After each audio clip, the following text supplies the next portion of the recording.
Pumapangalawa ang Cavite sa mga probinsyang may pinakamaraming rehistradong botante para sa parating na eleksyon 2013. Lagpas 1,700,000 Caviteño ang inaasahang boboto sa Mayo. Mas marami pa kung ikukumpara sa mga rehistradong botante na pinagsama-samang mga probinsya ng Mindoro, Masbate, Romblon at Palawan o Mimaropa. Pero sa Cavite rin na itala ang pinakamababang kung tawagin ay voter turnout sa Luzon at yung porsyento ng mga bumoto o botante na bumoto noong mismong araw ng eleksyon. Silipin po natin ang kampanya ng mga lokal na kandidato doon, kabilang ang dating magkaalyado na ngayon ay magkalaban na. Live mula sa 13 Martires sa Cavite, nakatutok si Julius Segovia. Julius. Melang dating magkakampi sa politika dito nga sa Cavite, magkalaban na ngayon sa pagkagobernador, kaya naman talagang inaabangan ng eleksyon dito sa probinsya.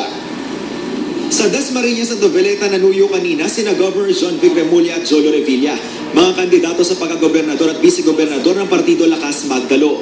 Dahil incumbent governor, di na raw problema ni Remulla ang mga kampanya. Ang katandem na si Jolo, na anak ni Senador Bong Revilla Jr., hindi na rin daw nanibago, lalo't kilala rin sa politika ang pamilya. Paniwala kasi namin 95% ng tao nagdesisyon na kung sino gusto nila. So, finishing touches sila ng campaign na kailangan. Ang totoong kampanya nito, hindi nasa 45 days eh. Nasa previous 2 years. Doon talaga sa performance. Sa palagay ko, hilog na tayo sa serbisyo at higit sa lahat, handa tayo at hindi po tayo papasok at sasabak sa larangan ng politika o sa larangan ng public service na hindi po tayo handa. Kahapon, nagsimula na ring manuyo ng mga botante si dating Gobernador Ayong Maliksi kasama ang kandidato ng Liberal Party sa pagka-vice-gobernador na si Jay Lacson, anak ni Senador Panfilo Lacson. Pero di niya kasama si Lacson sa pangampanya ngayong araw dahil may importante raw itong nilakad. Pero kahapon, nasa barangay Bulihan din sa bayan ng Silang si Lacson. Bumisita sa kapistahan alas 6 pa lang ng umaga. Unang primero, parang atubili ako natanggapin yung panyaya sa akin ni Pangulong Aquino na muling tumakbo. Doon naisip ko 9 years na ako dyan, baka sawa na sa akin ng mga tao. Very receptive sila sa akin. Yung mga tanggalin natin, wala nang ginagawa. O ba sinababahala sila? Kundi ako ay siraan na siraan. Ang mga paul na paninira ang ginagawa na sa akin.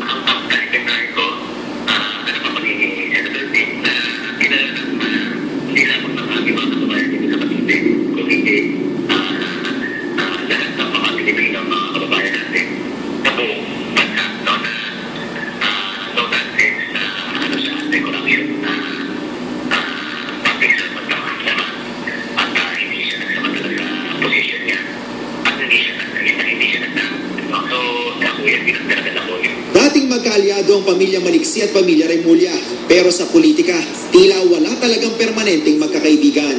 Nung nagsama kasi kami noong 2001, wala akong nakita kundi corruption na lang eh. Kaya simula noong 2001, nagpaalam na ako sa tatay ko kahit na 40 taon sila magkasama. Hindi ko kaya tiisin yung ginagawa niya sa Kapitolyo.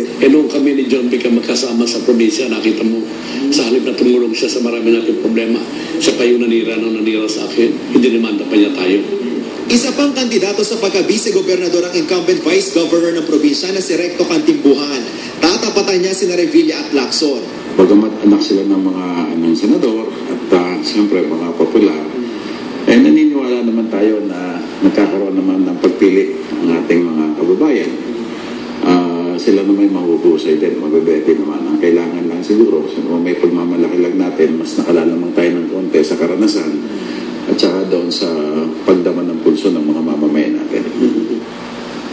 Mel, kapwa naman nakiusap ang mga sina Remulla at si Maliksi sa kanilang mga taga-suporta na manatiling mahinahon sa gitna ng patutsyada ng magkabilang kampo. At yan muna ang latest mula pa rin dito sa probinsya ng Cavite. Balik sa iyo, Mel.